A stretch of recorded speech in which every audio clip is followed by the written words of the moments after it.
खेसारी लाल यादव और धमाका ना हो, ऐसा हो नहीं सकता। खेसारी लाल यादव का पहला सॉन्ग जिसने तबाही मचाई हुई है। सभी ने सोचा था इश्क वाला सॉन्ग ट्रेंडिंग में आएगा, लेकिन लोगों को मायूसी हासिल हुई। लेकिन अब खेसारी का हम भोजपुरी से जो सारेगामा हम भोजपुरी से गाना आया है, 2 घंटे में इस गाने ने बहुत बड़ी तबाही मचाई हुई है। 2.5 लाख से भी ज़्यादा व्यूज़ हैं, और अगर ऐसे ही चलता रहा तो खेसारी का ये गाना ट्रेंडिंग में होगा। ये गाना भी बहुत ही खूबसूरत है और बहुत ही अच्छे ढंग से पिक्चराइज किया गया है।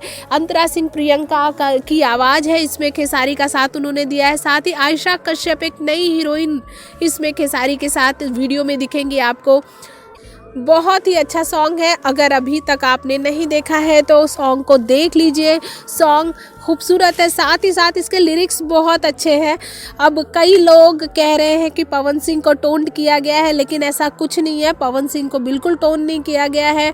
आरा के ऊपर गाना बनाया गया है। वैसे आरा के रहने वाले बहुत सारे लोग हैं, बहुत सारे भोजपुरिया स्टार हैं, लेकिन खुद आरा में पावर स्टार पवन सिंह रहते हैं। तो कभी भी खेसारी लाल यादव अपने गाने में पवन का नाम भी ले लेते हैं तो लोगों को लगता है पवन सिंह के ऊपर गाना बनाया गया है। आरा का नाम आ जाता है तो लोगों को लगता है पवन सिंह के ऊपर टोन मारा जा रहा है, लेकिन ऐसा कुछ नहीं है। खेसारी लाल यादव ने बहुत पहले क्लियर कर दिया है कि ऐसा कुछ भी नहीं है।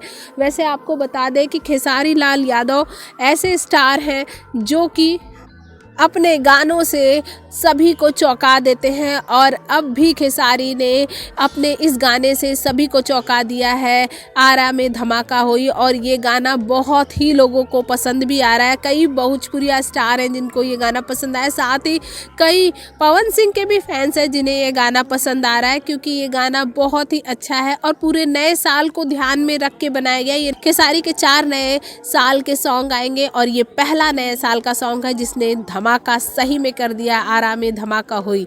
भोजपुरी जगत की हॉट और मसालेदार गॉसिप के लिए हमें सब्सक्राइब करना बिल्कुल ना भूलिए।